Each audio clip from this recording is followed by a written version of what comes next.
پہلا اشکال یا دھوکہ یا بگوٹی وہ یہ دیتے ہیں کہ جی قرآن میں آیا ہے یا ایھا الذین آمنوا استعینوا بالصبر والصلاۃ، اے اہل ایمان مدد چاہو صبر اور نماز کے ساتھ، اور یہ پڑھتے آدھی آیت آگے نہیں پڑھتے کیا لکھا ہوا، اور کہتے ہیں اس سے ثابت ہوا کہ صبر اور نماز تو غیر اللہ ہے، تو آپ غیر اللہ سے مدد مانگ سکتے ہیں۔ تو ہم کہتے ہیں میرے بھائی تو آپ نے خود بھی کبھی نہیں مانگی، کبھی آپ نے کہا المدد یا نماز میری مدد فرمائیے، میری حاجت گیری کیجیے، یا صبر میری مدد فرمائیے، وہ خود ہی سوچ میں پڑ جاتے ہیں واقعی ہم نے تو یہ کبھی نہیں کہا۔ تو سر یہ آیت پوری پڑھیں، ان اللہ مع الصابرین، اللہ بے شک صبر کرنے والوں کے ساتھ ہے، یعنی صبر اور نماز وہ اعمال ہیں جو وسیلے کے طور پر اللہ تک پہنچنے کا ذریعہ ہے، مدد اللہ ہی سے مانگنی ہے۔ یہ تو ہماری دلیل ہے۔ صحیح بخاری میں نبی علیہ السلام نے جو ایک وظیفہ کیا کرتے تھے وہ رپورٹ کیا ابن عباس نے، وہ کہتے ہیں کہ ابراہیم علیہ السلام کو جب آگ میں ڈالنے لگے تھے نا، ابراہیم علیہ السلام بہت غیرت مند تھے توحید کے معاملے میں، تو انہوں نے اس وقت پکارا تھا حسبنا اللہ و نعم الوکیل، ہم نے اللہ ہی پر بھروسہ کیا، وہی بہتر کارساز ہے۔ اور ابن عباس کہتے ہیں تمہارے جد امجد ابراہیم بھی یہی کہا کرتے تھے، اور تمہارے نبی پہ بھی جب مشکل وقت آتا تھا وہ بھی یہی کہتے تھے حسبنا اللہ و نعم الوکیل۔ سر پورے قرآن میں انبیاء کی دعائیں ہیں کہ اس میں باب بزرگ کچھ بھی نہیں ہے، اور نہ کہیں تعلیم کیا گیا ہمیں کہ بابوں کو ڈال کے، انبیاء کی تعلیمات تو ہمیں سمجھانے کے لیے تھی، ایسا بھی نہیں۔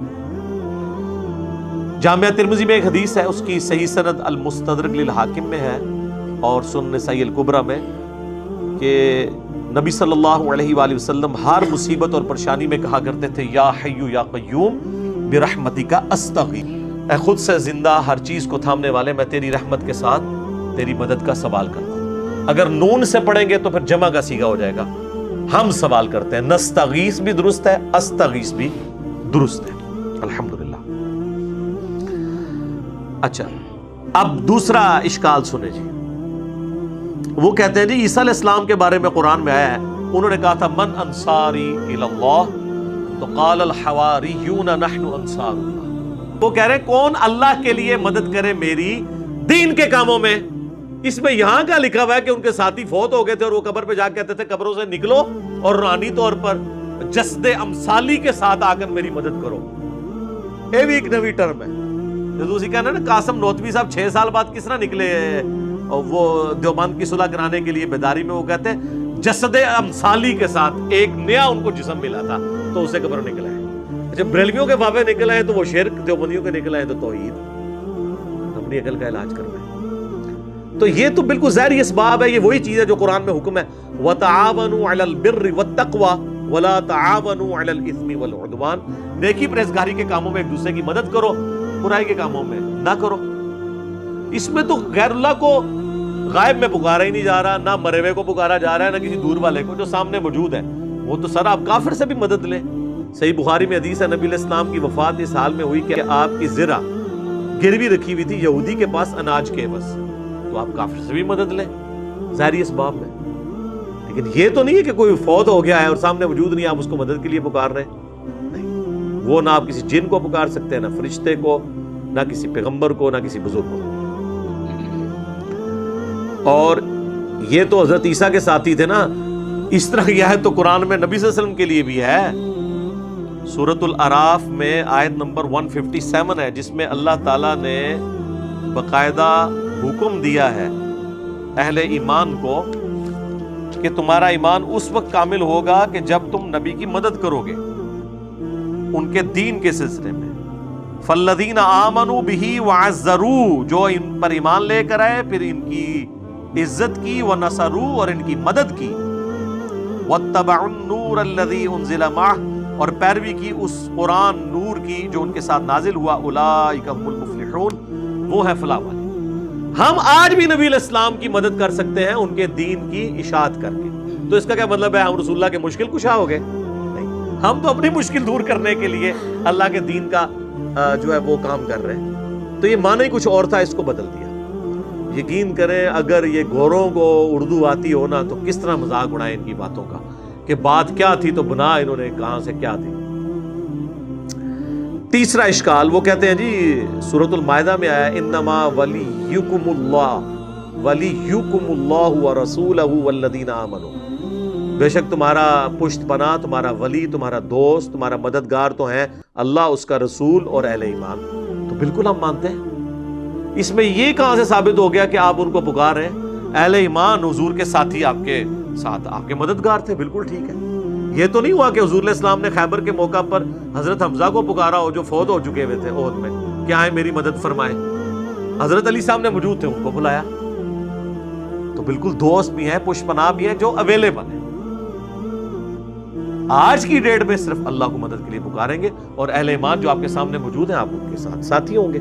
اور اس کو وہ سپورٹیو آیت ہے سورۃ الانفال کی آیت نمبر 62، ڈیسائسو ہے، بالکل واضح ہے۔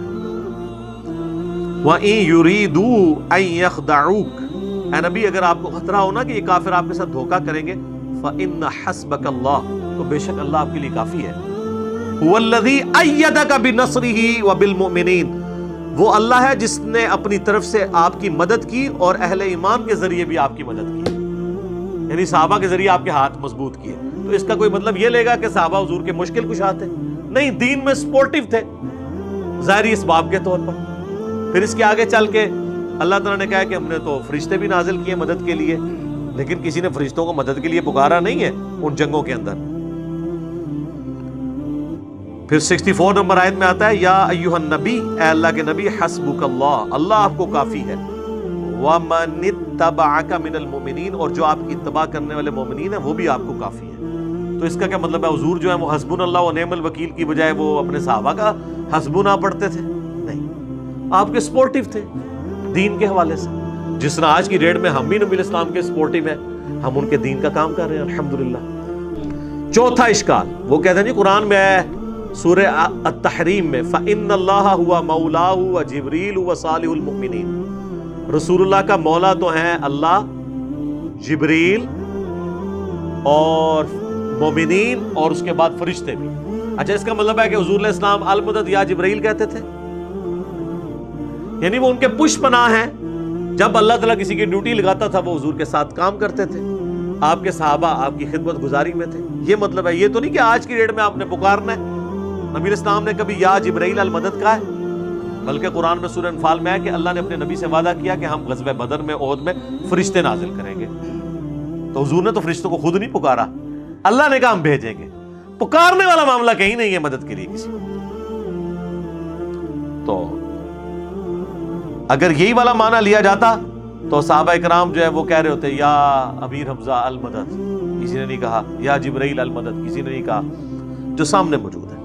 پانچواں اشکال وہ کہتے ہیں جی قرآن میں سورہ توبہ میں ہے وَمَا نَقَمُوا إِلَّا أَنْ أَغْنَاهُمُ اللَّهُ وَرَسُولُهُ مِنْ فَضْلِهِ، کیا ان کو یہی بات بری لگی نا کہ جو اللہ نے اور رسول نے اپنے فضل سے انہیں غنی کر دیا۔ اور یہ آیت لوگوں نے اپنے گھروں کے باہر لکھ کے لگائی ہے کہ اللہ اور اس کا رسول دونوں ہی غنی کرتے ہیں۔ سر یہ آیت اتنی لمبی آیت ہے جس کا ایک چھوٹا سا ٹکڑا ہے سورہ توبہ کی آیت نمبر 74، جس میں نبی علیہ السلام پہ جو قاتلانہ حملہ ہوا تھا، جس پہ میری تو یہ سٹارٹ کہاں سے ہو رہا ہے؟ یحلفون باللہ ما قالوا، یہ اللہ کی قسمیں کھاتے ہیں، وَلَقَدْ قَالُوا كَلِمَةَ الْكُفْرِ، حالانکہ وہ کفر کر چکے، وَكَفَرُوا بَعْدَ إِسْلَامِهِمْ، اور کفر اختیار کیا اسلام کے بعد، وَهَمُّوا بِمَا لَمْ يَنَالُوا، اور انہوں نے وہ ارادہ کیا تھا جس میں کامیاب نہیں ہوئے، یعنی حضور کو شہید کرنے کا تبوک سے واپسی میں۔ پھر ساتھ آیا وَمَا نَقَمُوا إِلَّا أَنْ أَغْنَاهُمُ اللَّهُ وَرَسُولُهُ مِنْ فَضْلِهِ، کیا ان کو یہی برا لگا کہ اللہ اور اس کے رسول نے اپنے فضل سے ان کو غنی کیا؟ یعنی اللہ کے ٹکڑوں پہ یہ پل رہے ہیں، رسول اللہ ان کو مال غنیمت میں حصہ دیتے ہیں، اس کے اگینسٹ انہوں نے یہ کیا کہ یہ نبی علیہ السلام کی جان کے دشمن بن گئے۔ اس سے یہ کہاں سے ثابت ہو گیا کہ آپ نے اللہ کے رسول کو مدد کے لیے پکارنا ہے؟ یہ چیز ہی کچھ اور تھی اور انہوں نے کچھ اور بنا۔ کانٹیکسٹ بالکل واضح ہے۔ اور اس کو سپورٹیو حدیث جو میں نے پچھلی دفعہ بیان کی تھی بخاری اور مسلم دونوں میں، کہ 70 صحابہ کو جب دھوکے سے شہید کرنے لگے تو انہوں نے کیا کہا؟ اے اللہ ہمارے نبی کو ہمارے حال کی خبر کر دینا، ہم اپنے رب سے مل رہے اس حال میں کہ ہم اپنے رب سے راضی، ہمارا رب ہم سے راضی، ہم حضور کے دین پر ثابت قدم ہیں، اے اللہ ہمارے نبی تک ہماری یہ خبر پہنچا دینا۔ اور بخاری کے الفاظ ہیں حضرت جبرائیل نے آ کے خبر دی، انہوں نے یہ بھی نہیں کہا کہ اے جبرائیل آپ خبر پہنچا دیں، یا رسول اللہ انظر حالنا انہوں نے نہیں کہا، انہوں نے کہا اے اللہ آپ خبر کر دیں۔ تو اس سے 3 عقیدے میں نے کہا تھا کلیئر ہوئے، علم الغیب، حاضر و ناظر، اور مسئلہ استعانت یعنی غیر اللہ کو پکارنا۔ تینوں مسئلے جو انہوں نے بنائے ہوئے ہیں غلط طریقے سے وہ فارغ ہو گئے اس ایک حدیث سے۔ تو صحابہ تو یہ کرتے تھے، ان کو نہیں پتا تھا یہ قرآن میں آیت ہے وما نقموا الا ان اغناہم اللہ ورسولہ من فضلہ، وہ یہ مطلب نہیں رہتے تھے۔ لے جی یہ 5 اشکال تو ختم ہوئے جو قرآن سے دیتے تھے، اب 5 احادیث والے۔